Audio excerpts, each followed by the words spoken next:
Take your time to complete. I know you wanna rock star. I can't be the one for you, but you let me wait here. I'm impatient, but I take it. I know you know that I won't be far. Let me fix your scars. Just one call. Oh my God.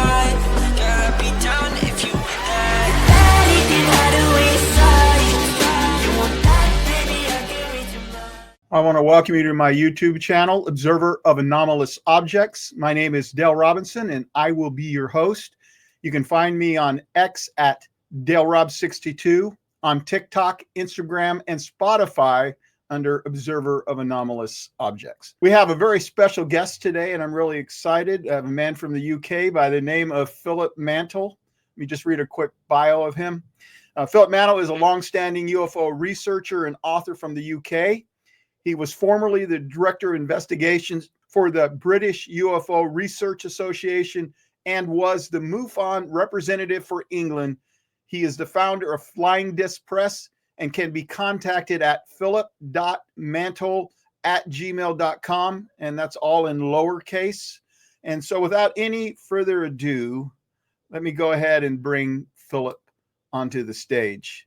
Philip, we're so happy that you're here. Is there anything that I missed that's important to you that maybe we need to add? No, I think that's fine, Dale. I mean, you know, I don't like to brag. I think you've hit the most interesting points, and we can leave it there. But thank you. Okay, well, it's awesome. I want to go ahead and give the audience kind of a teaser. Philip's book has information that has not been released to the public until now. And that will be coming a little bit later in the show. I'll give you something to anticipate, something to get excited about.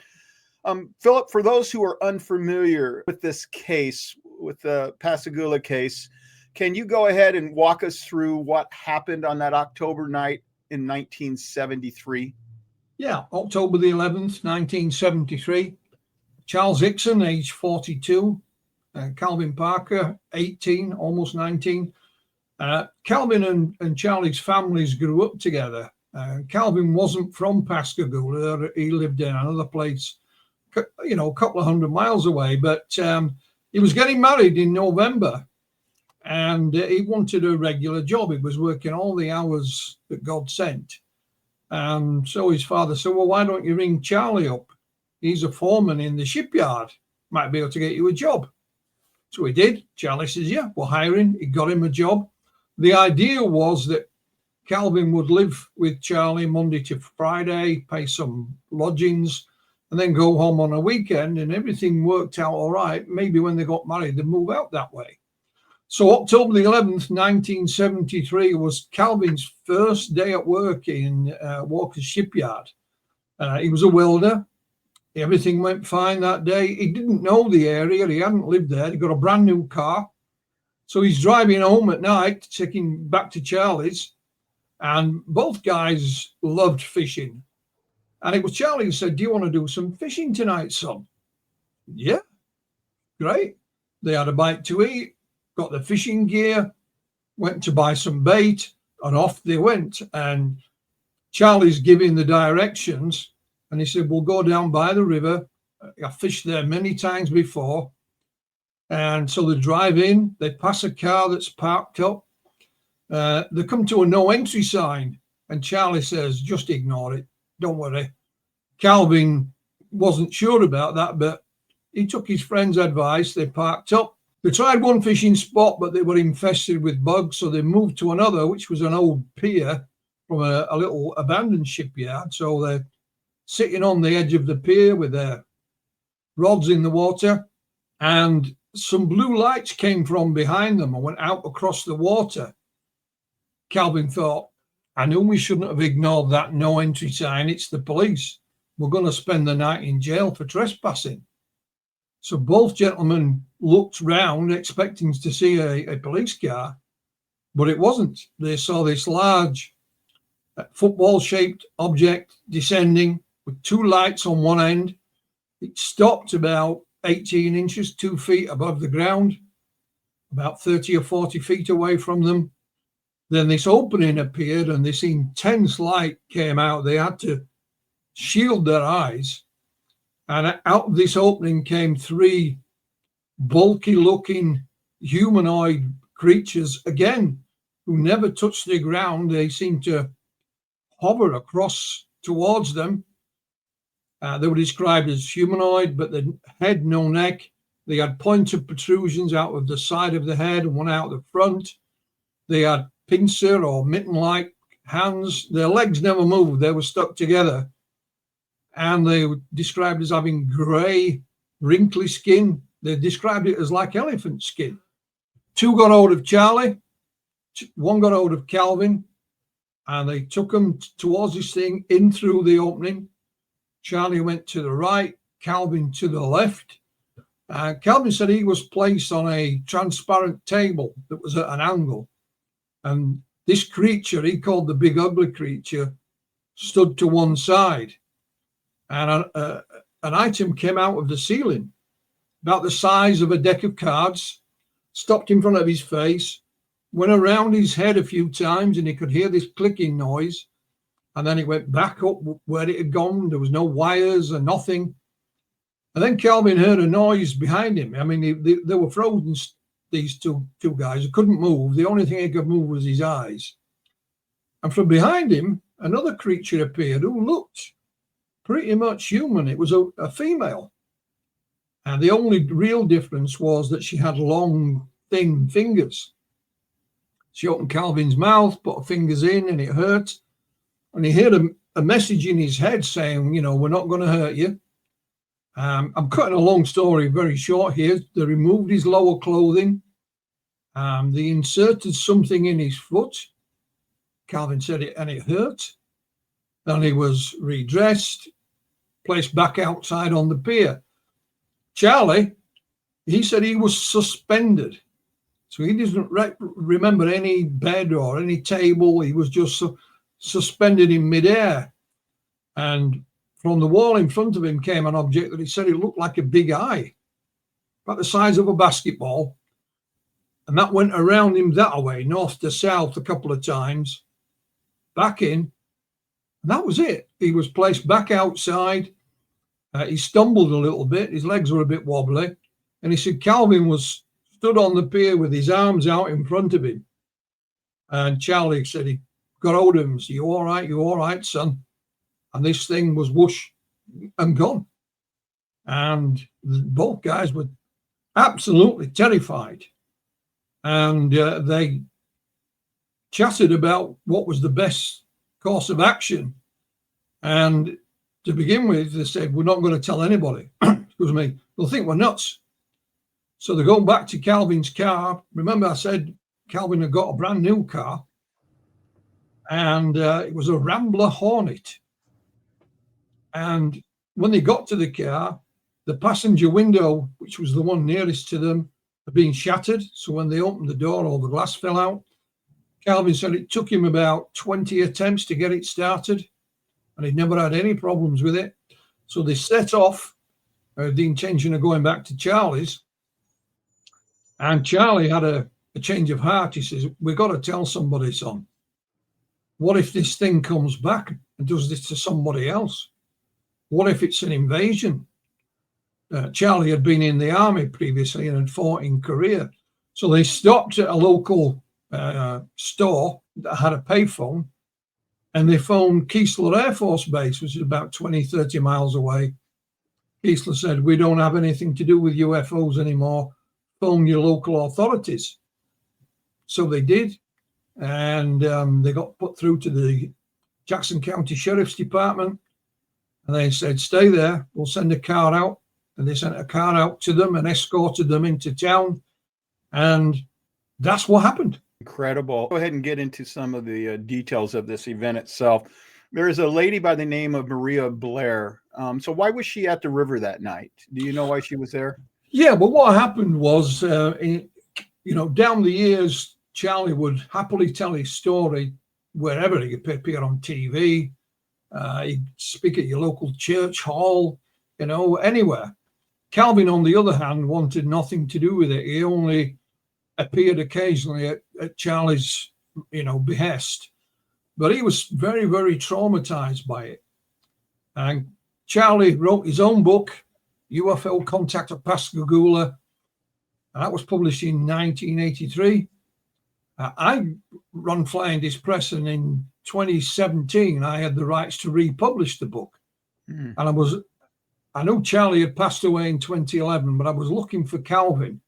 Eventually found him and spoke to him. And after a couple of chats, Calvin had never told his story in full. And so he agreed on the principle that he could write the book himself. It wouldn't be changed. Nothing would be altered. So when that came out, he got a bit of local publicity, and a lady stepped forward online. Calvin had been interviewed by a local journalist, and she made a little documentary while she was doing it. Somebody had put that documentary on YouTube, and I was reading the comments underneath it, and one young lady said, "My mum and dad were on the opposite side of the river that night. They too saw the UFO." So that really caught my attention. So I managed to find her, and her mum and dad were Jerry and Maria Blair, and they agreed to speak to us.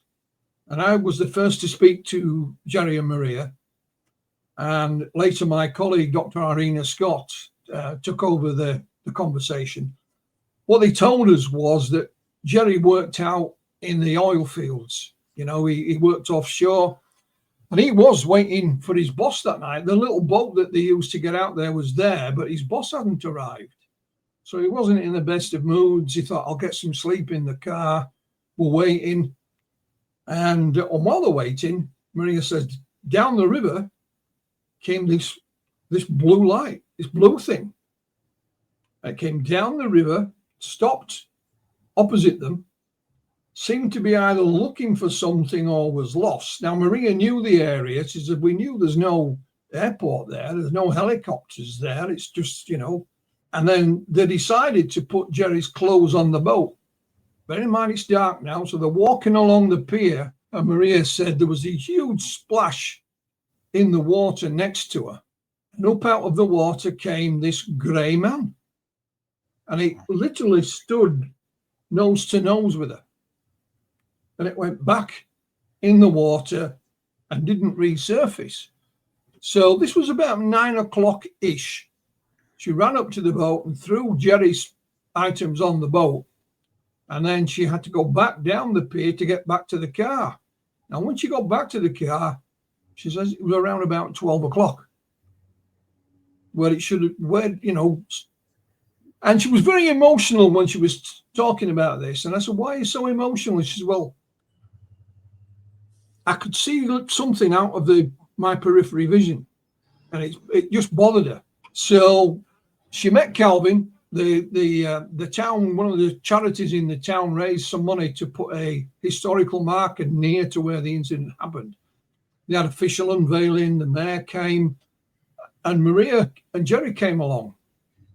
And they were interviewed by the local media, but they never said anything about this grey man, just about seeing the blue light. And, we obviously discussed this with them. My colleague, Dr. Scott, kept in touch with them. Then Jerry took ill, seriously ill. And he was in hospital. And he insisted that his wife call me on the mobile phone. And from his hospital bed. And he said, Mr. Mantle, I lied. I too saw the humanoid. That was his word. I saw what my wife saw. Anyway, he had a little operation which was successful, but ultimately it was only a stopgap. He was terminally ill. So he said to his wife, Maria, I've got something to tell you. We too were abducted that night. And he told her about these creatures that were exactly the same as Calvin and Charlie had seen. And what she thought she was seeing out of her peripheral vision wasn't. She actually had her eyes screwed tight and she was just peeking out of them. And that's why she could see little snippets of it. So when her husband Jerry started telling her this story, it now filled in these little gaps for her. And so real quick, where was he at when this was happening? She was at the dock when she saw. Yeah, he was just a bit further down the pier, you know, going towards the boat. So she could sort of see him out the corner of her eye. And she said 2 of these creatures had a hold of him. And Jerry said, I've got to keep my eye on that one, as if he was in control or whatever. And Jerry told us these creatures went back into the water and back out across the river. And it was almost like a deathbed confession. Right, although he didn't die overnight. He was ill for, you know, some time and then passed away. And he was trying to tell Maria, literally with his last gasp, what had happened that night. She thinks that something had happened previously. So this wasn't a one-off. And she told us the story. And now, after he passed away, she asked about hypnosis, because she knew Calvin had had hypnosis in the past. So at first we said no, but she came back again sometime later. I said, well, look, you know, I'm across the Atlantic. I'll see what I can do. And I contacted some local hypnotherapists. And there's one lady by the name of Crystal Slaughter said, yeah, I can do that. And I can even go to the client's home if they don't want to come here. So we arranged hypnosis in late 2022. And the hypnosis was done at Calvin Parker's house. Maria had become friends with Calvin and his wife, Waynette. She knew Calvin had been through the process, so, you know. And what we didn't say to the hypnotherapist was anything about it. We gave her a date, a time, and a location, and that was it. I also hired a professional cameraman to film this. And Maria, under hypnosis, is very emotional. And there's long gaps between question and answer. And she says that these creatures were after her eggs.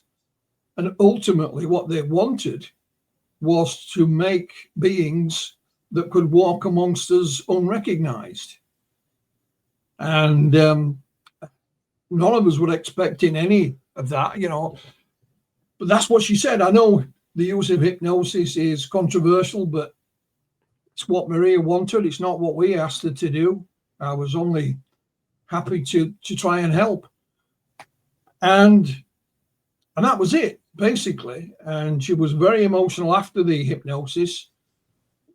And she's gone on to tell us a little, you know, sort of fill in the gaps in her opinion. What she believes happened that night was that it was her and her husband, Jerry, were the intended targets, for want of a better word, because they were due to be there at that time, at that location.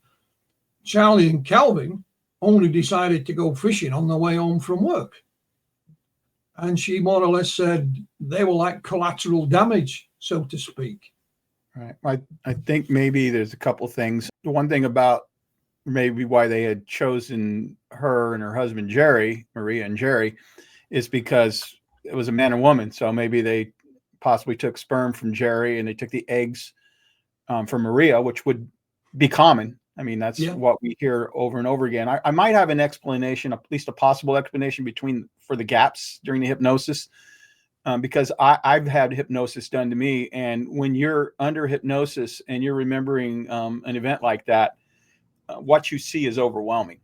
Yeah. And it's hard sometimes to put that into words. And you're just looking at it, especially some of the stuff I saw. I mean, I couldn't come up with the right words to describe it because it was so different than what we experience here. Yeah. What was curious, a short while later, Calvin went under hypnosis again with the same hypnotherapist in his home. And again, we had it filmed. By now, of course, the hypnotherapist knew the subject matter. So I said, I gave her a couple of questions to ask. One of them was right at the beginning. Just ask Calvin when he's sitting on that pier with his fishing rod, what can he see in front of him? just describe the scene. And he did. He said, there's the, the bridge over there. There's a little boat going across, and he could even read the name of the boat, NOAA, it's a company initials. And but right at the end, and yet, if you don't listen carefully, you miss it. He said, there's two figures on the other side of the river. Mm. Now, were those two figures Jerry and Maria? Were there somebody else? That's open to speculation. But again, you have to listen carefully because it's just a little throwaway thing at the end while he's describing the scene in front of him. And very curious indeed, very curious. And Maria is still around, of course, and we have interviewed her since then. She claims to have seen the UFO again, and that she has some kind of contact with them on occasion. But she's not traumatized like Calvin was, and she's not on the warpath and telling everybody who wants to listen like Charlie did. She's her own person. She'll speak about it. That's not a problem. But she has a life to lead, and she's got 2 grown-up children and grandchildren, I believe. Did she happen to see Charles and Calvin on the other side of the riverbank? Yes. What she told us, we've made a couple of documentaries out there, and for whatever reason, we managed to miss Maria. She wasn't available. There was a young lady called Chelsea Prince who runs the Ocean Springs Historical Society. She's interested in the case. And I asked her, I said, could you interview Maria for us just using your cell phone? Yeah, no problem. So we set that up. Maria talks more about what happened to her. And then one of the questions that I posed was, when did you first meet Calvin Parker? Now I'm thinking she's going to say, when they unveiled the historical marker, we went along, and that's the first time we met Calvin. But she didn't. She said the first time I saw Calvin was the night he got abducted. She said, I could see what was happening on the other side of the river. And she said, I just thought it was man-made. I didn't realize it with anything out of the ordinary until later when things happened to us. So not only did she see the blue light come down the river and hover around the opposite side of the river, she claims to have seen what happened to Charlie and Calvin. Again, make of it what you will. Maria Blair, a witness, an abductee, or both? And I'm guessing you're probably going to say both.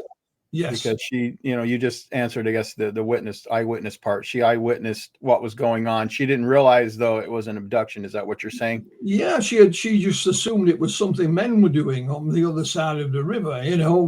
She's only a young woman herself. They hadn't been married that long. So how old was she? I think she was 21, I think. Oh, wow.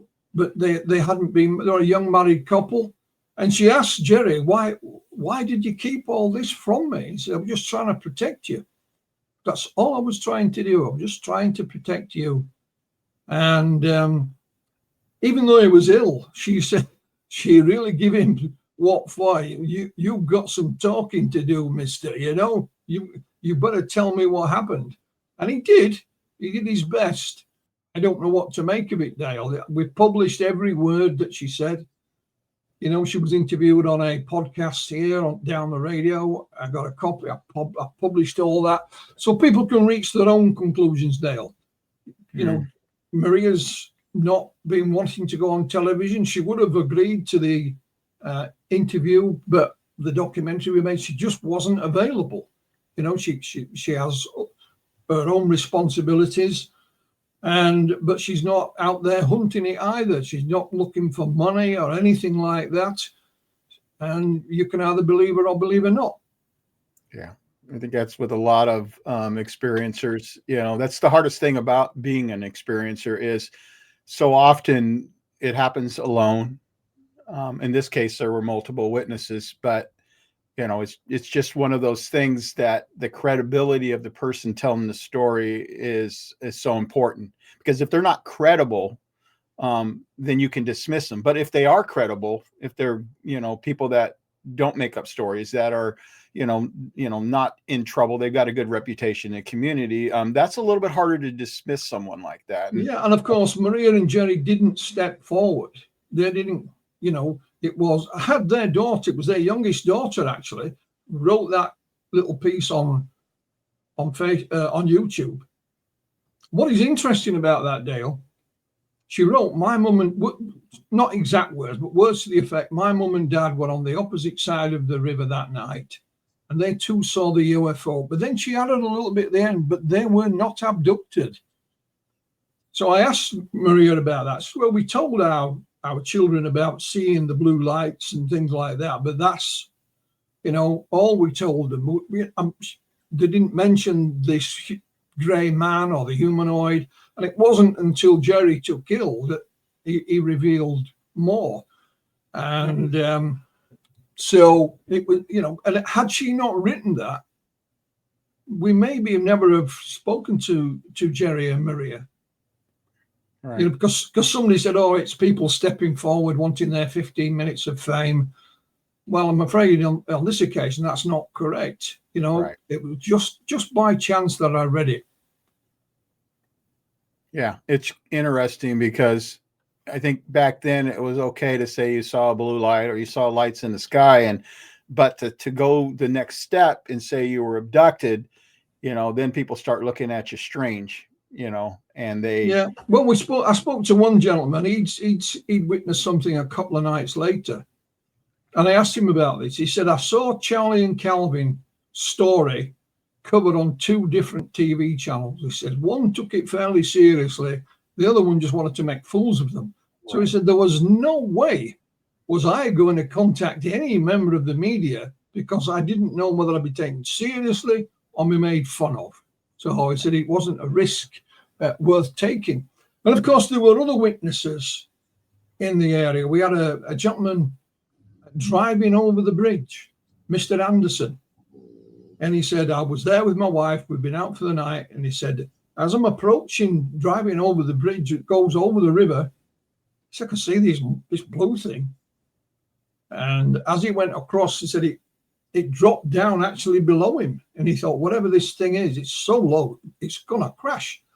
And of course, the area that he's looking at from the bridge is roughly where Charlie and Calvin were fishing. And the next day, he went to visit an aunt who lived down by the river. And he said, before I could say anything, she said to me, you never guess what I saw last night. Then we had a Mr. Lee, a Mr. Lewis Lee. And again, this was a man who didn't step forward. Calvin had a book signing in the town of Pascagoula. And Mr. Lee bought a book. And there's Waynette, Calvin's wife. And he said, oh, I saw that thing that night. And away he went. Fortunately for us, somebody was taking photographs. So we had a photograph of this grey-haired gentleman, but didn't know who he was.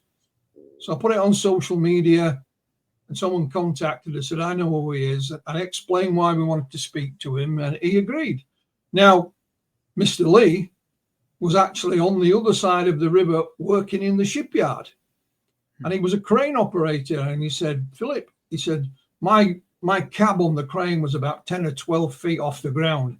And he said, as soon as I got in, he said, I could see this dark, I can't do a Mississippi accent, Dale, I do apologize. But he said, I could see this darn thing out over the river, not up in the sky, but actually out over the river. And he watched it for a number of minutes. And the only reason he turned away from it is because his colleague down below is shouting for him to do something. And from their vantage point, I don't think they could see it. He said, and then when I turned back, it was gone. So I said to Mr. Lee, did you report it to anyone? He said, well, I told my family. He said, but Philip, this is 1973. There are no Ghostbusters to film, you know. And he's right. If you think about it, back in 1973, I was 15.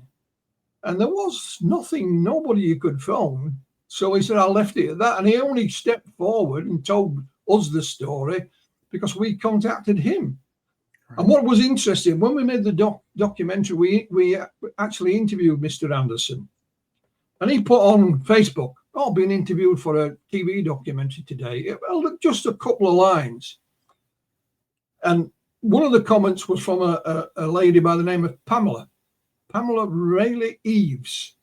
She said, I saw that thing that night. So I contacted Pamela and she agreed to speak to us. She said, I lived in the opposite direction from the bridge, about a mile or so. And she said, I put my children to bed and I go to close the bedroom curtains and our house looked out towards the river. So I could see this blue thing in the distance. Now, what was interesting, not only what she saw, but she's actually the cousin of Mr. Anderson. And neither of them knew of each other's observation. So when you have that, put that together, Doug, you've got Charlie and Calvin on the bank of the river. We know roughly where they were. Then you've got Mr. Anderson to the left of them coming over the bridge. You've got Mr. Lee almost opposite in the shipyard. Then you've got Maria and Jerry Blair. And then you've got Pamela to your right, about a mile away. Because we have to remember, this wasn't an isolated spot. It was a bit of a dump, but it was a busy little place. There was, both commercial and business properties behind them. There's the bridge. There's boat. As Calvin said, I'm sat there on my rod in it, and there's a boat going up. So it's not out in the Mississippi swamplands. It's not out in the desert of Roswell, New Mexico. It was a busy little place. And of course, others, they're just an example. Others, when Calvin finally told his story and we published his book, he was taken seriously. They saw him on the local TV show and they were respectful. There was no laughing. And they thought, well, I'm of an age now, I really couldn't care less, some of them. Some stepped forward, others we found, simple as that. Oh, that's amazing.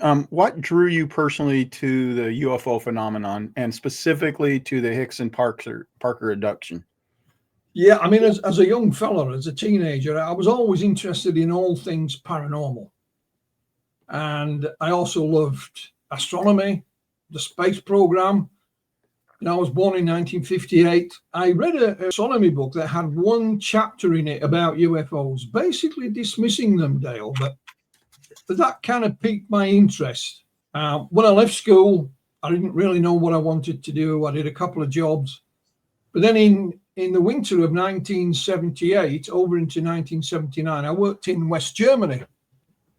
And I couldn't speak the language, so I phoned my mum, and said, can you send me some books to read, Mum? So she sent me a box of books, and they were all paperbacks about UFOs. So on an evening after work, I would sit there and read them. So when I came home, I had a bit more knowledge about the subject, and it just intrigued me more. And where I used to live was outside of a city called Leeds in West Yorkshire in the north of England. And it has a local newspaper called the Yorkshire Evening Post. And my aunt, who lived round the corner, she brought a copy round one night. And there was a little advertisement for the formation of the Yorkshire UFO Society coming up that Sunday. So I didn't drive then. That Sunday, I got a bus, went into the city of Leeds, found this location, and the Yorkshire UFO Society was set up by two brothers, Graham and Mark Birdsall. And that was great. There was a table full of books, which was amazing. I paid my membership there and then. I think it was about £2, $3 for the year. And I was hooked, Dale. That was it. And as for the Parker and Hickson case, I read about it in the 1980s in a magazine. And what intrigued me wasn't what happened to them or what they saw. It was these creatures, these bulky looking, wrinkled creatures. And we didn't have the technology then that we have now. And I've never been able to find a description of those creatures anywhere else in the literature other than at Pascagoula in 1973. And it was just the image of them. There was an artist's impression of what they looked like. And it just kind of stuck in my head. And when you mentioned in the introduction, I was part of the British UFO Research Association. I was also their conference organizer. We organized some quite large events. One year we tried to get Charlie Hickson over. For whatever reason, it didn't happen. And of course, when I started flying this press, I realized I didn't have a copy of Charlie Hickson's book that he wrote with William Mendez, UFO Contact to Pascagoula. And you could get a copy online, but they were few and far between, and they cost an absolute fortune. But nonetheless, I bought a copy, and then I got the rights to republish it. And my intention of looking for Calvin Parker was just to get an interview and maybe put it as the back of the book as an update. It led to many other things. And that's how it all started for me. Wow. How long did the Charles Hickson and Calvin Parker abduction last? Good question. I mean, neither Calvin nor Charlie wore watches. Even up until he died, Calvin never wore a watch. So I asked him why. He said, well, we worked in, heavy industry, construction. A watch would get in the way, get broke, get damaged. I said, fair enough, I understand. Charlie said watches didn't work on him. He said they would go wrong. He says that. I've seen him on a TV show saying that. And that was before the abduction, which is sometimes maybe that's indicative of the fact that maybe he'd been taken before, because that's an experience or phenomena. Yeah. Well, what Charlie and William Mendez did, they tried to track back from when they phoned the police department. And I meant to mention, Dale, the sheriff was a chap called Sheriff Fred Diamond. The dispatcher on the call that night was Mick Diamond, was Sheriff Diamond's son. So he was a police officer, but he was on the dispatch that night. Sheriff has passed away, but Mick was still alive, and he's still alive. And we contacted him for a quote. And he said just on the telephone that night, he took at least 50 calls of UFOs, including Charlie and Calvin's, of course. And then he said, when I finished work, I went back to the station. There were people there in person reporting it. So it gives you some idea of what was happening. Even the sheriff, 2 nights later, had his own sighting. We found that in one of the newspaper cuttings. So, like I say, Charlie and his co-author, William Mendez, tried to track back to see how long, because they had no idea. I mean, absolutely no idea. What happened was when they went into town, and this is on a TV documentary, near the sheriff's office was the local newspaper office. And Charlie went up and knocked on the window. There was 2 ladies in there cleaning the office. They believed he wanted to speak to a journalist to tell them the story, but Calvin said, no, we were just looking to find out what time it was, because they literally had no idea. It seems brief. It seems 30, 40 minutes. Okay. Somewhere along that line, but not a long time at all. And that's probably a little different than Maria and Jerry's, because didn't you say that it was like 9 o'clock and then before she knew it, it was 12 o'clock? Yeah, absolutely. Yeah. So that one was closer to 3 hours and stuff, probably more detailed than what they did with Charles and Calvin as well. What did the craft look like? Well, we call it in the US, you call it a football, the American football, oval shaped. We call it a rugby ball shape. Oh, so it's more oval than football, like we would understand it. It had 2 lights on this end, and then the opening that was on the other end. And what is interesting is, even because when Charlie and Calvin went to the sheriff's department, they were interviewed separately. And we have one of those interviews, we have the audio of it. Then they were placed in a room together and left alone, and were recorded in secret. That's become known as the secret tape. Was that normal policy for the police to do that? Yeah. Or was that just unique to this story? Well, I mean, the tape recorder was already there in the desk. Okay. And the deputy switched it on, and Calvin and Charlie had no idea. They thought, right, we'll catch them out now. They've been laughing and joking. Bearing in mind, they've been given a warning. If this is some kind of hoax, you're going to be in a whole lot of trouble. Right. And of course, on the secret tape, they weren't. And one of the things they even mentioned on that was this opening. They didn't see anything opening. It was just as if by magic it was there. And I said, how big was this thing? And Calvin said it was very difficult to estimate the size because the light from it was blinding. And they literally had to shield their eyes. And so he said it's difficult to estimate how big this thing was. They could make out it was oval shaped. Now, what is really interesting, and it's where, again, our research has gone in different directions with myself and Dr. Irina Scott. I mentioned the young lady, Chelsea Prince, running the Ocean Springs Historical Society. Well, one of her members, called Bethany, said, in 2011, my parents actually bought Charlie Hickson's house after he passed away. And in it were these boxes of papers. Do you want them? So Chelsea said, yes, please. So she got these 2 boxes of papers. She contacted me and said, would you like a copy? And I said, yeah. Bethany had more than this at some point. She gave them away some years ago. Couldn't remember who the hell she gave them to. There's a lot of correspondence in there, but one of the things in there is a drawing pad. And there's a drawing of the UFO done by Charlie. And there's also little drawings of what looks like the opening on its own. So even most of these papers are not from 1973, they're in the sort of late 90s.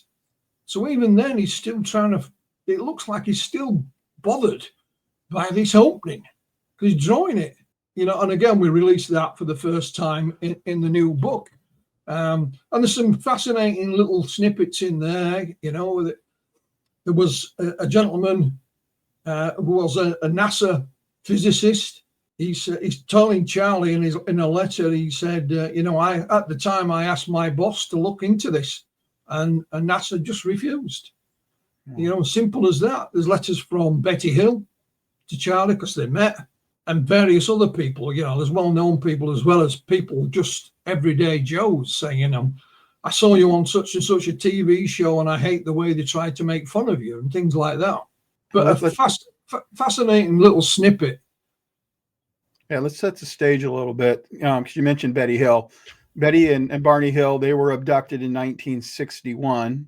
And you've got Charles Hickson and Calvin Parker being abducted, as well as, which is the popular one. I'm just going to go into popular ones. I'm going to ignore Maria and Jerry because they hadn't been highlighted up to, recent times. But then in 1975, there were 2 other incidents. One would be clearly an abduction. That's the Travis Walton experience. And the other one was the Billy Meyer. He doesn't like to think of it as abductions, but encounters with aliens being taken with them. It's just how you view it. And so Charles and Calvin's abduction actually happened a couple years prior to the Travis Walton and Billy Meyer's events, correct? Yeah, absolutely. I think Calvin went and stayed with Betty Hill for 3 days. And I said, well, why did you do that? He said, I thought she might be able to help. And he said, in the end, what happened to her and her husband was different to what happened to me and Charlie. And, Charlie had gone to see Betty and we've got to photograph them together. I kept asking Calvin, why haven't you got a picture of you? He said, well, nobody had a camera, Philip. He looked at me as if it was a stupid question to ask. It's one of the things I insisted on once his book came out. Wherever he went, make sure you take photographs. Because we've got not just a verbal record, we've got a visual record as well. And he did that. So it was interesting. He said, I went to meet Betty. He met her at a TV studio, although he wasn't going on TV. He met her there. And she just said, why don't you come and stay with me? So he didn't plan it. He just went there and then. And stayed with her for 3 days. He said, but, she was very nice. But if you think about Betty and and Travis, the Hills didn't tell their story until several years later. Yeah, I know that story. That they I were know kind of forced into it because of that reporter who broke the story in the newspaper, and then once that happened, it was out, and they weren't really looking for popularity. There's no witnesses or anything like that. Same with Travis. If you check out his colleagues in the truck, there is nothing else other than, you know, a few minutes about what Travis has to say. One of the things we found with Charlie and Calvin was another thing I'll explain to you. I said to Calvin when we were planning his book, have you got any photographs, any documents, anything? He says, no. They were all gone in Hurricane Katrina. Calvin literally lived, 60 feet from the river. So my job, as well as editing his text when it came in, was to look for photos, documents, whatever. So I contacted the Center for UFO Studies, founded by Alan Hynek. Alan Hynek and Dr. James Harder were on site within 2 days of the event happening. I said, have you got anything? They sent me a file, PDF.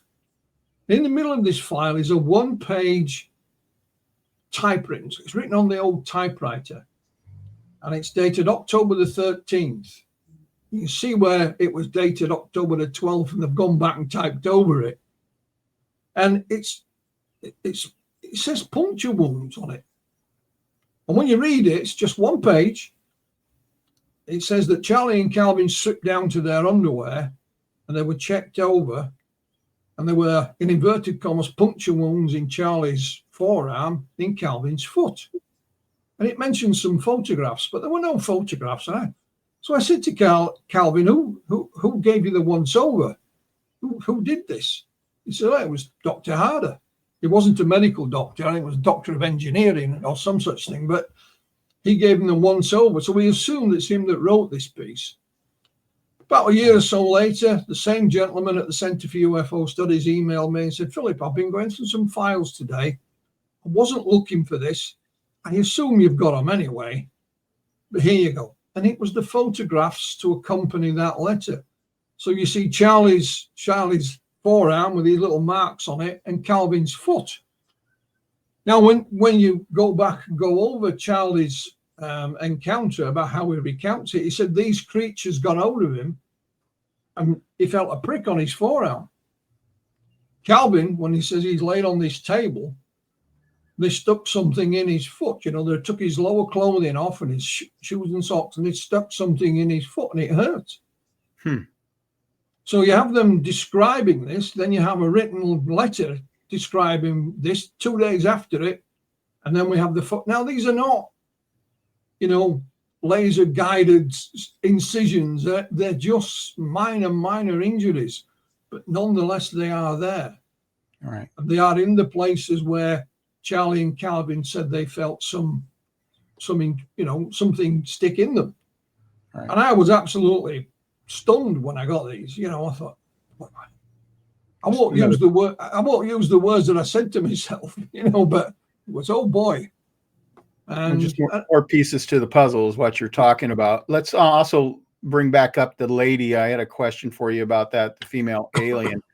Was she a female alien from the species that took them with the pincers and everything? The aliens with the gray elephant type skin, or was this a different type of alien?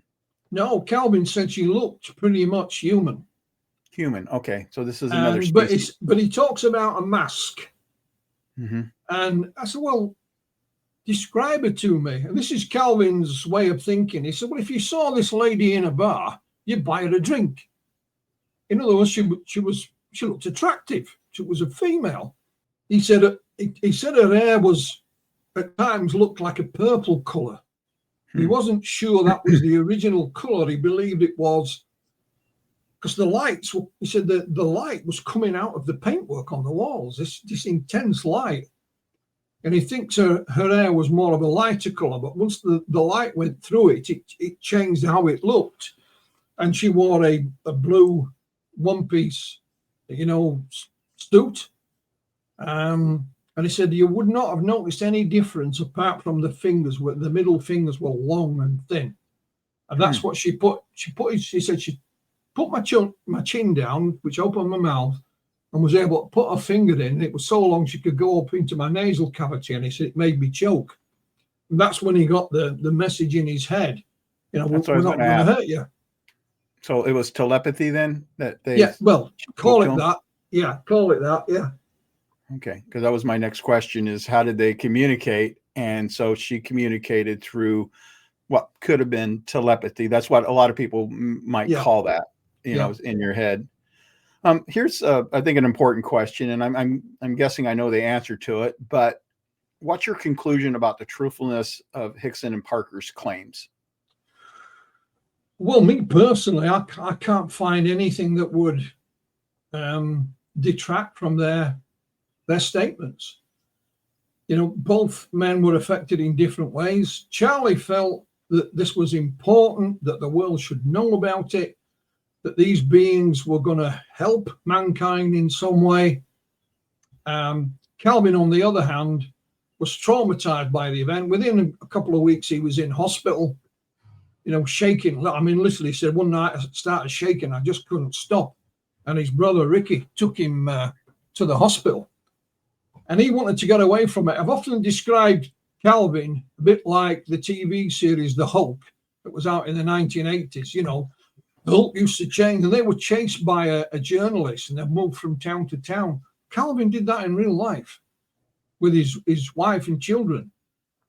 He even used a false name at one point, and he said, the boss called me in one day and fired me. And I said, what am I being fired for? I said, well, your name doesn't go with your social security number.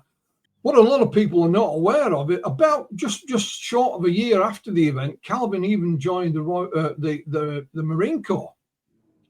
And he spent 9 months in the Marine Corps before he was given an honorable discharge.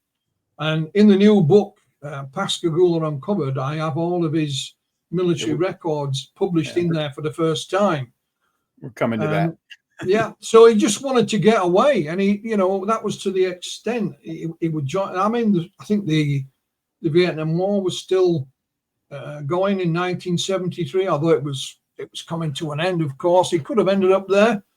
So I said, "Why did you get kicked out of the Marine Corps?" Well, he told me the story. He said, "Well, one of the other recruits got a bit, you know, mouthy, so." Calvin basically had a fight with him and punched his lights out, because Calvin was a tough guy. Mm-hmm. And he says, then we had a journalist find out where I was and contacted me there. So he said, I went and told my commanding officer what had happened. And they said, look, no worries, we'll give you an honorable discharge and you can be on your way. So, and I have all his military records there for everyone to see. Did Calvin or Charles, either one, have any other encounters that they are aware of? Absolutely. Charlie became what we'd probably call a contactee.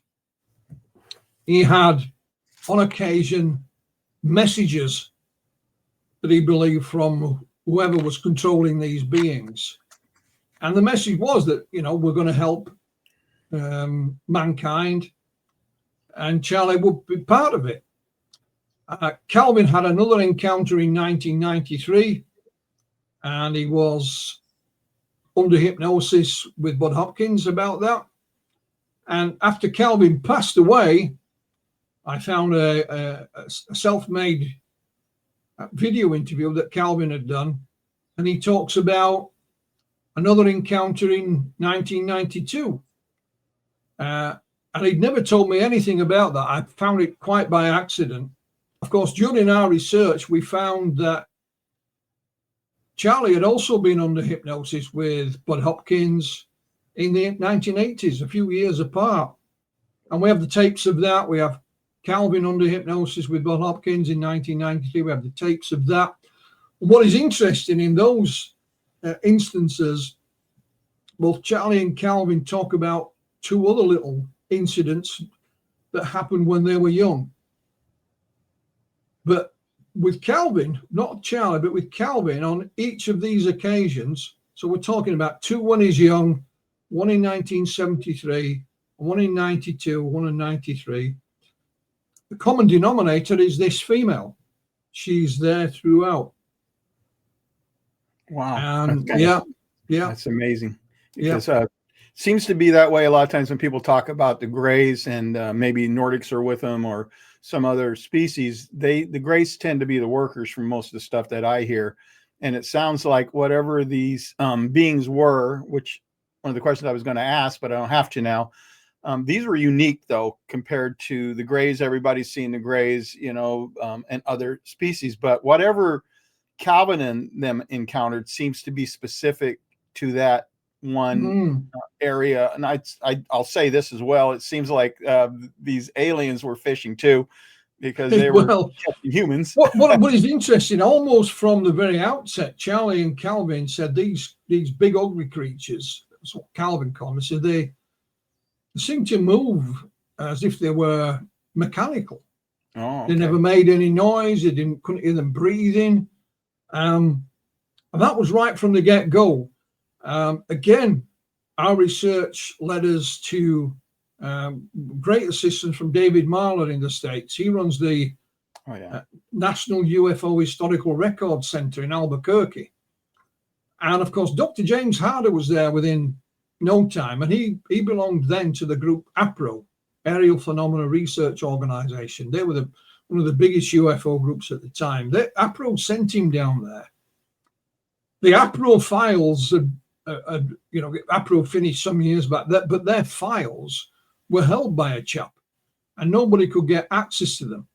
And I communicated with him, and he was very polite, but there was no way you were getting access to them. Out of the blue, he donated them to David Marler. Oh, wow. That's cool. And David emailed me, and he said, I've got some recordings here of the Pascagoula case from 1973. Have you got them, Philip? And of course, no one had ever seen them before. And one of them is... Let me stop you for a second. That'll get our little hook that I promised earlier. And so this is part of what I'm going to be asking. So let's go ahead and include this in it. And so what new evidence is found in your book? And so you're talking about what you got from David Marler's organization. Is this part of the new stuff that's never absolutely. So we have Maria Blair, her interview. So that's published for the first time. Okay. We have the 1992 encounter of Calvin, verbatim. And of course, in these audio files are from the few days following the encounter. For example, you have Dr. Hynek interviewing Sheriff Fred Diamond. Wow. And then you have the other guy. He has a press conference. It's Dr. Harder. And for some reason, on the sort of first half of the press conference, you can't hear the question. You only hear his answer. But then it breaks in, and you can hear him talking and the questions being put to him. Right from the get-go, they're talking about, they even say on these recordings that the gentleman thought they were some kind of robot, mechanical. So this is not something that came in years later. It was actually mentioned at the time. And they had a fascinating look at what happened in the couple of days after the encounter with Hynek and Harder. And of course, it was only later that year that Hynek opened the Center for UFO Studies. He opened it, I think, in November of 1973. It's not that long after that he begins to work with Steven Spielberg on the movie Close Encounters. I don't know the answer to this, but I would love to know if Hynek ever mentioned this case to Steven Spielberg. As we know, there is an abduction scenario in the movie. Bears no resemblance to Charlie and Calvin's encounter, of course, but I would just love to know. So Hynek, did Hynek think this was a legitimate case?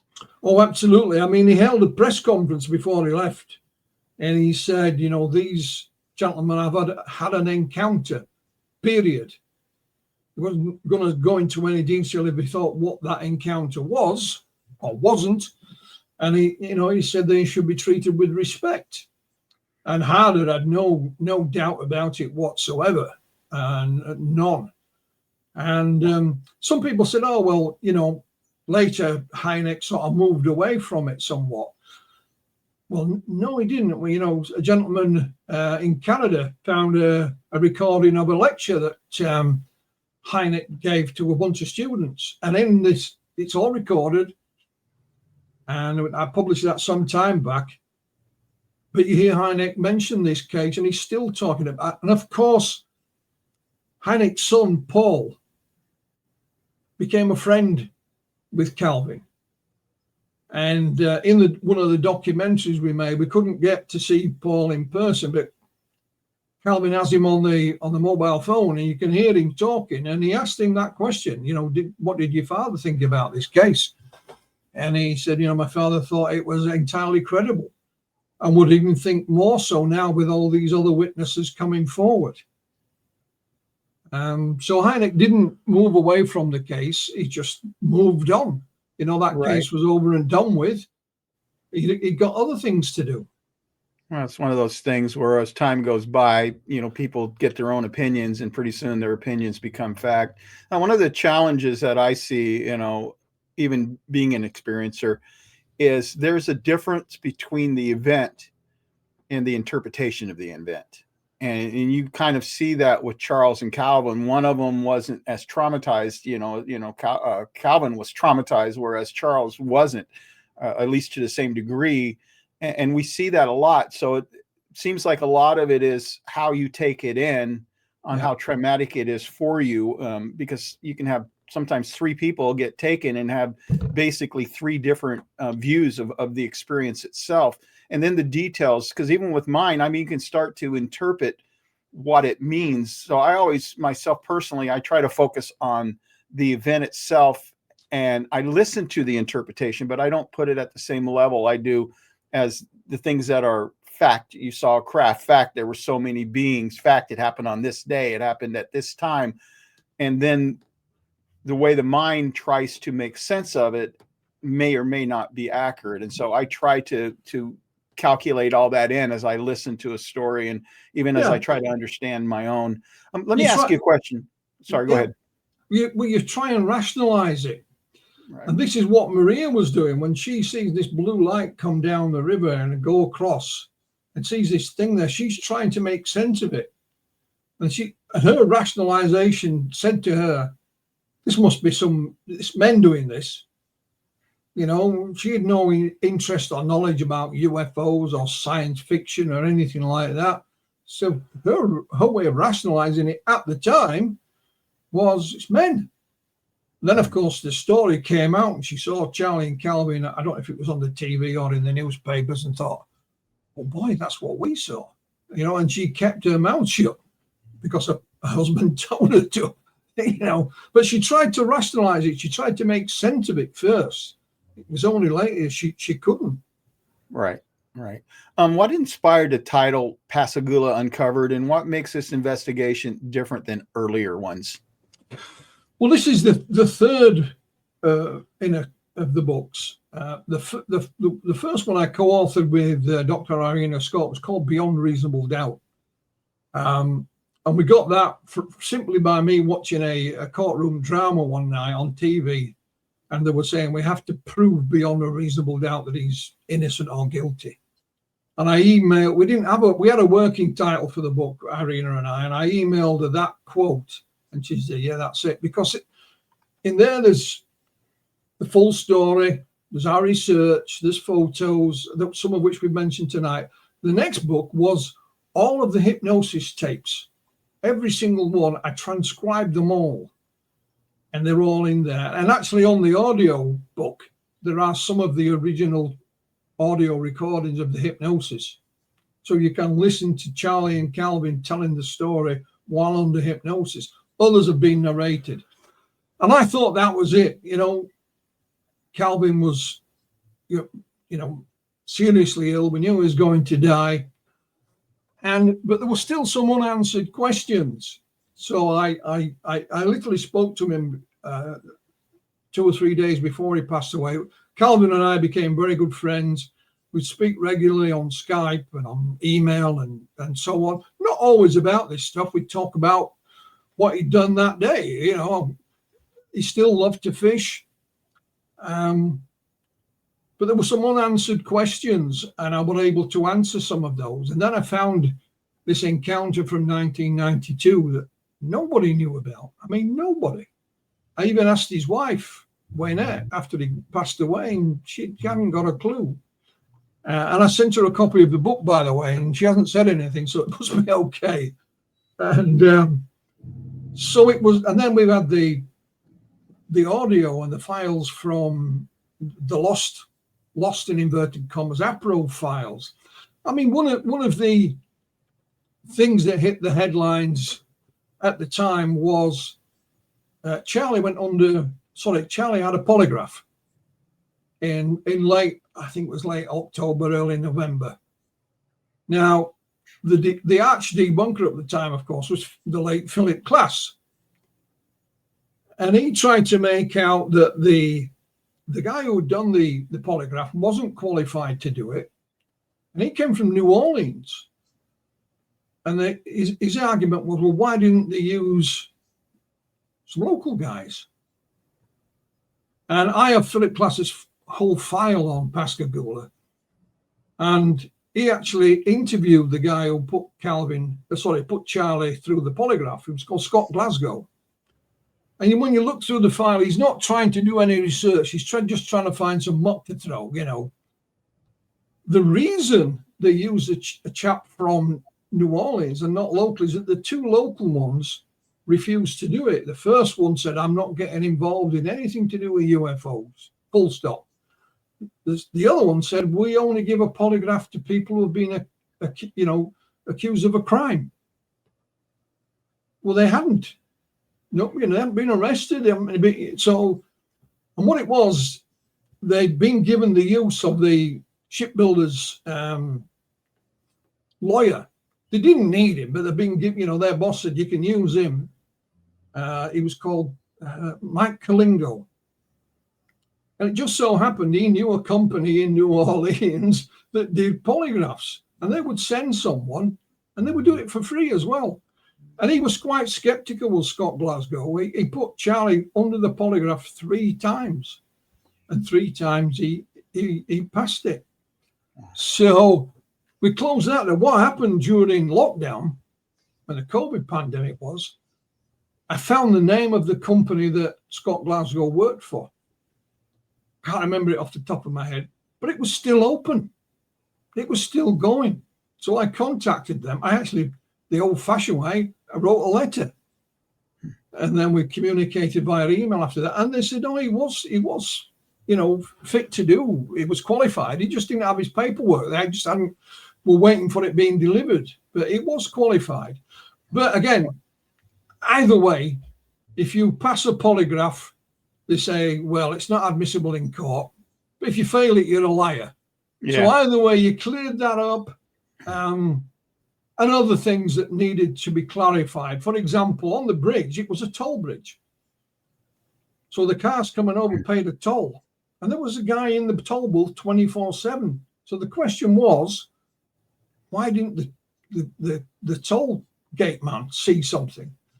Well, a UFO researcher had written to him at the time, and there was a newspaper article about it, and he's quite blasé, saying, I didn't see anything, there was nothing to see, must be a hoax.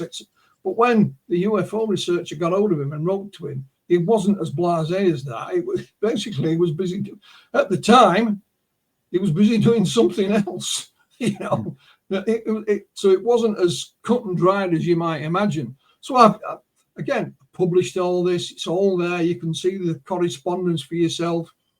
There's copies of letters. I can quote from them, but I like to put the whole thing there so you can read every word for it yourself.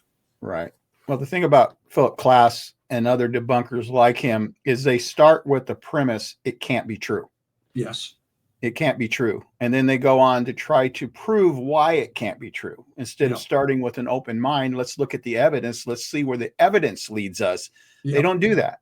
They're just convinced in their mind. And I know that there were some connection of some kind with Philip Klass to the CIA. And so it may be a reason why, you know, he Well, acted. I met him once in 1996 in the States, you know, and I had a nice chat with him. But, you know, when you read his whole file, and I've gone through it all, he was just trying to find some dirt. And here's a little story that I haven't published as such in the book. Calvin said there was one year Charlie was doing a TV show. He couldn't remember who the hell it was. He said he invited me along, not to go on, but we'd meet up, you know, and have a chat.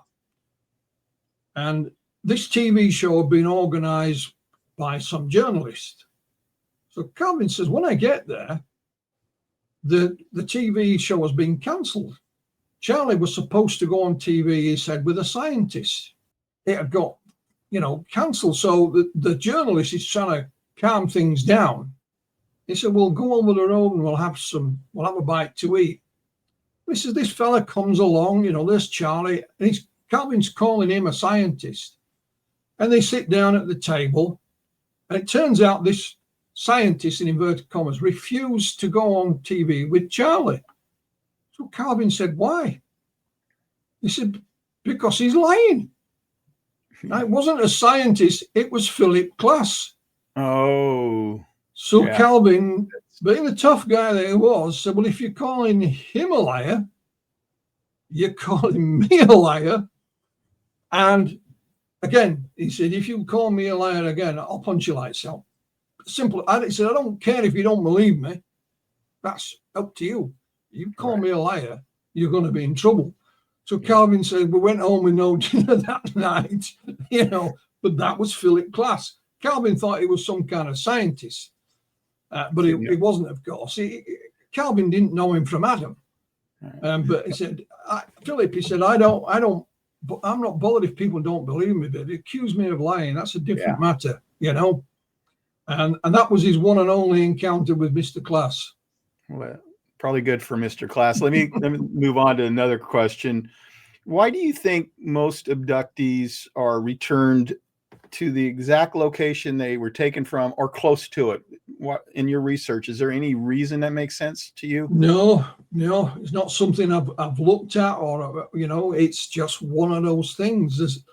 There's lots of similarities in certain cases. There was a gentleman in America called Dr. Eddie Ballad, and I've got a couple of his books. What Eddie Ballad did, he, rather than go and interview all the people, he took the published material and he looked at the sort of bullet points that what made up the encounter, not the actual information in it, but one of those could well have been where they were returned to. And he said, oh, no matter where you go in the world, when you have these encounters, they will have some of these bullet points in them. They won't have them all, and they won't all be the same, but they have some of them. So what he was saying is that no matter where you are in the world, these experiences happen, and they're all the same. But the same what is a different argument, of course. And that may be, you know, one of them that all returned pretty much to the scene of the encounter. Yeah. All right, let's go to the next question then. Why do some people, some abductees, experiencers, whatever word you want to use for it, why do some of them have great recall and yet others either have little or none? Have you ever made sense of that? No, I just know from certain people who've been traumatized, they can push these things to the back of their mind because it's not nice. And others are able to cope with them. Some can remember bits and pieces, and others can't remember virtually nothing. Could it be possible that, because it's said that also there's screen memories, could it also be that the beings themselves recognize how traumatic it is for some people, and maybe it's not as traumatic for others, and so they try to, in their own way, try to protect the person that it's too traumatic for? It didn't work with Calvin, did it? You know, it nearly drove him to suicide at one point. Right. But there was also, I remember the late Bud Hopkins. I knew Bud pretty well. And he was of the opinion, if you like, that the beings were trying to stop you remembering things. But under hypnosis, that could be revealed. So I thought, well, they can't be that clever, these beings, can they? They must realize that no matter what they try and do, you can use hypnosis and gather the information. And with some others, you know, they can remember everything. And I asked Calvin about that. I said, what about the use of hypnosis, Calvin? You know, some people will criticize it. And he said, it doesn't matter, Philip. He says, because I could remember it all anyway. He said, all hypnosis did for me was sharpen one or two things and, you know, clarify one or two things. But he said, I could remember it all. And again, when you have that recording of Charles Hickson, which I have, just a few hours after the encounter in the Sheriff's Department offices, and he's recounting what happened to them. There's no missing time. He tells you everything that happened, and that's within a couple of hours of it happening. And his story, you know, continued to be pretty much the same until he passed away. So he could remember everything as well. No, these were different aliens other than maybe the humanoid or the human looking one. So maybe they didn't try to, you know, cover them up for whatever reason. It's interesting because there seems to be so much variety with experiencers and how much they can remember. And so I guess that's a lot of theory about why. I was just wanting your opinion. So how did this event impact Charles and Calvin long term? Were they believed, ignored, ridiculed, or basically a little bit of everything? A little bit of everything, but, you know, I've seen online chats about it, and a number of people have popped up and said, I worked with Charlie, and he was just an ordinary guy, always told the same story, and that was it. He was just an average Joe. You know, he'd seen active service during the Korean War. And Calvin, on the other hand, didn't want anything to do with it if he could. And they weren't the best of friends. They were friends, but Charlie was friends with Calvin's father. Calvin was the friend of Charlie's son, Eddie. Eddie was actually in the Marine Corps at the time. And he said, the first thing I heard about it when I read it in Stars and Stripes. So his father didn't immediately get on the phone to his son and call him. But Eddie has gone on the record as well and said, you know, my father was just a straight plain guy. You know, he wasn't a heavy drinker. He liked a few beers, but nothing out of the ordinary. A hard-working man. You know, they all love to go fishing. And Calvin also, I think he felt vindicated when we found others that had been witnesses to things in and around the area. I think, well, I told you so. Why didn't you believe me before? Why did I have to go through all this? And now? But I said, well, better late than never, Calvin. And he felt vindicated. And he had a little sense of humor about it as well, because there was a local fishing thing in the town, and people would donate things. And Calvin donated a night fishing with him on the river. Oh, wow. That'd be pretty cool. And he just felt vindicated. When they also erected the historical marker, which is there for everyone to see, is there on TV, and he's crying. Brought tears to his eyes. Well, let's go ahead and transition over to the docuseries. Can you tell us docuseries that you produced with Darcy Weir, and maybe answer the question, why release it now? Yeah, I mean, Darcy's from Canada. He's made a number of well-known documentaries on the subject. Really interested in the subject. And we had a brief chat, and I explained to Darcy all the material that we have. And there's a lot more than you actually see in the documentary series. And we thought maybe a one-off, you know, maybe an hour long. But then there would be commercials, of course. And so we thought we'd do it. And I just kept sending Darcy more material and more material. So in the 4-part documentary, you'll see some historical stuff. You will also see Calvin's hypnosis. I hired a professional cameraman to film it, and Maria Blair, her hypnosis, not all of it, but some interesting points. Darcy thought it might be a good idea to have one episode that tells people about me and my involvement, and it was up to Darcy when we released it, and he was ready to go. So I said, well, why not? Let's go for it. It's called PASCAGOULA 73.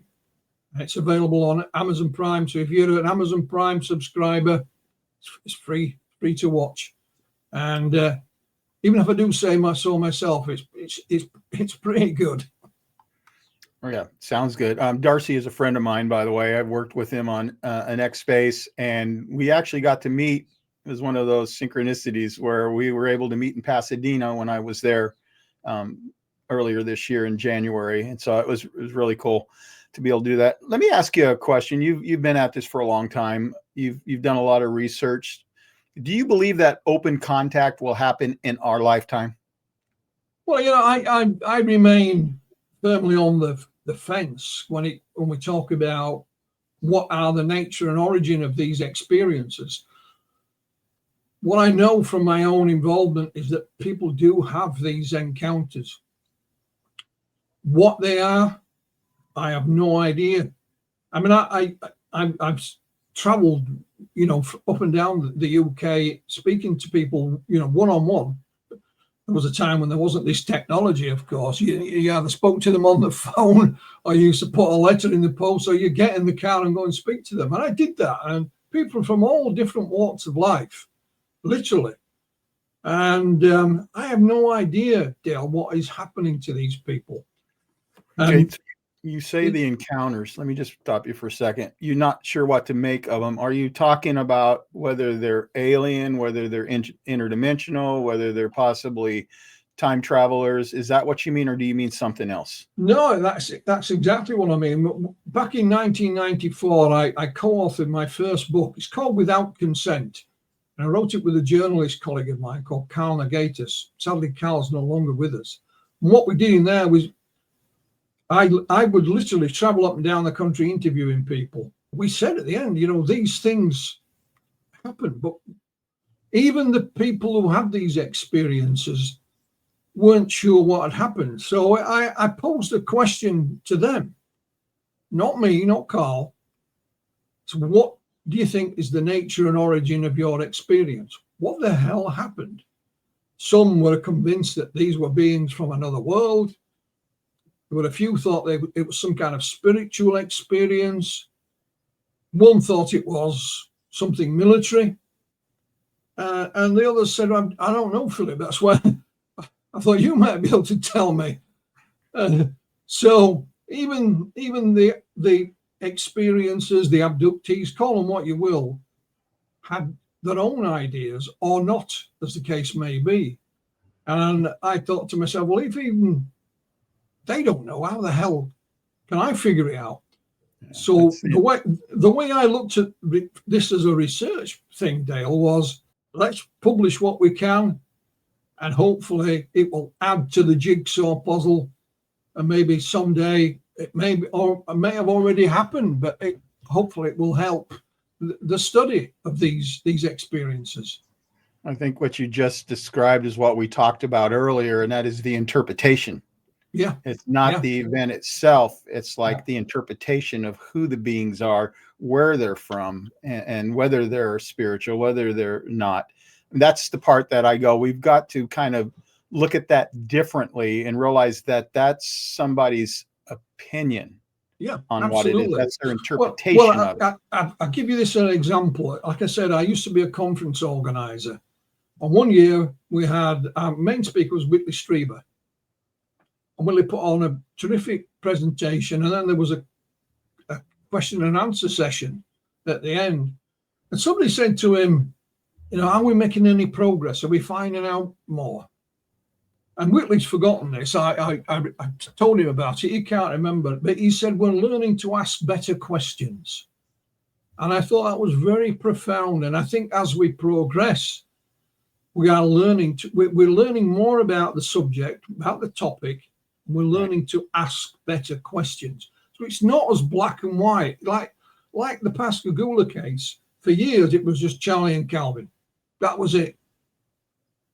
Just by chance, the research done by Dr. Irina Scott and myself, it's expanded to involve all these other people in and around the area, including another abduction, but lots of other sightings and things going off.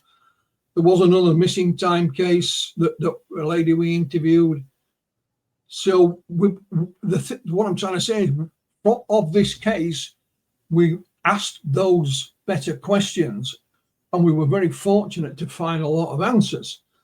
So I think with the phenomenon as a whole, you know, that is a way forward. Yeah, that's pretty amazing. Now, as we get ready to close this podcast down, what is the lesson, in your opinion, of the Pascagoula abduction case? What kind of lesson can we pull from this event? You've studied it inside and out. You've now written 3 books on it. So what's the lesson? What's the takeaway from it? Well, I think, you know, when we wrote the first book, we called it Beyond Reasonable Doubt. And Dr. Irina Scott and I firmly believe, and it's not just this case, it may be other cases as well, but we believe that with the information that we have and all the witnesses and everything else, if we took that into a court, not that we get him, but if we could take it into a court, we could prove not that they were abducted by aliens, but that something quite extraordinary happened on that night, and maybe even surrounding nights as well, because there's other things that took place. And we could prove that, you know. So here is the proof. You know, people will say, I'll prove it. Here you go. It's all here in this one case. Here is the proof that something, I'm not saying they've been abducted by aliens. You can reach your own conclusions, but even the skeptics moved their own goalpost, because Philip Glass said it was a hoax.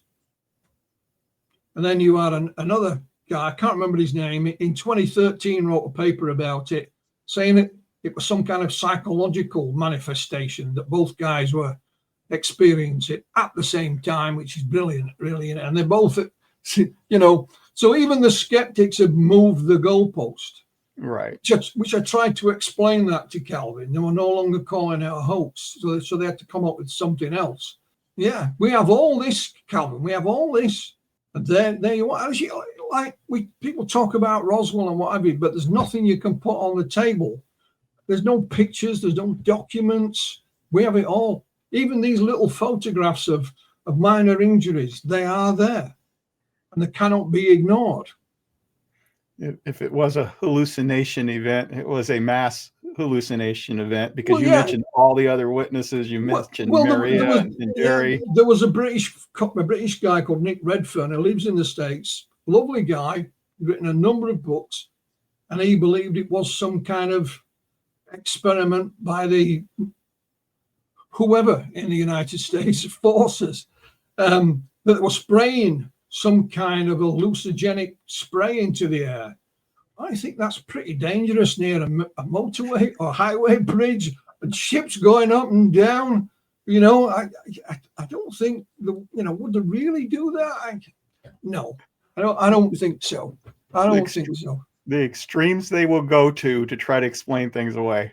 That's pretty bad. Yeah. So my argument is that the evidence for this case is all there. And what it proves, I'll let you decide for yourself. But to me, it proves that, and I've said this a few times, you have 2 ordinary men, Charlie and Calvin, encountered the extraordinary. Right. Well, that is where I leave it. Well, Philip, I want to thank you for coming on the show. You've been an incredible guest, and this has been one incredible story. Can you go ahead and just let people know how to reach you if they want to? Your email? Yeah, I mean, philip.mantle@gmail.com. I'm on Facebook, as well, so I'm easy enough to find. I may live in West Yorkshire, but I'm not down a hobbit hole and anything like that. And there may be people listening to this that have some information that's relevant to this incident, because people have popped up here, there, and everywhere.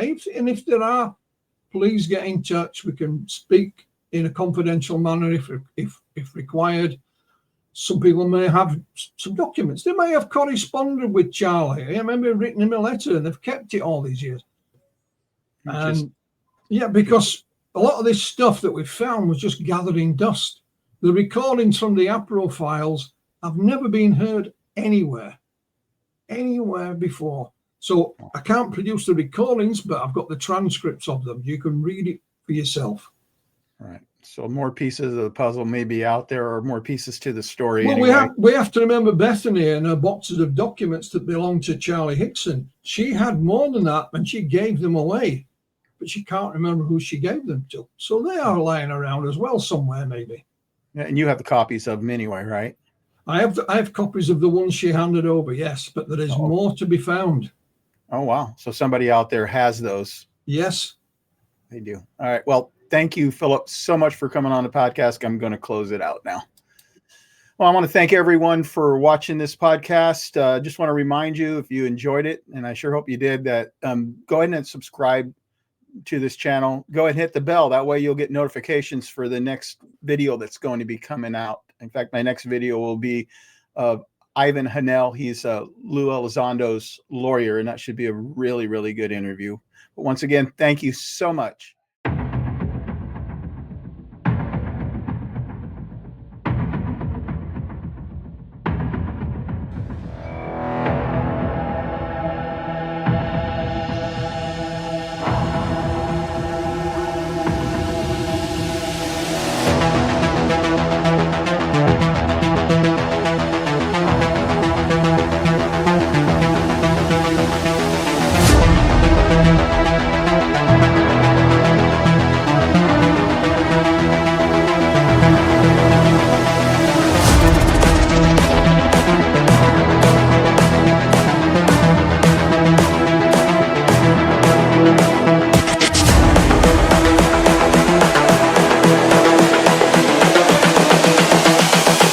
This is the future.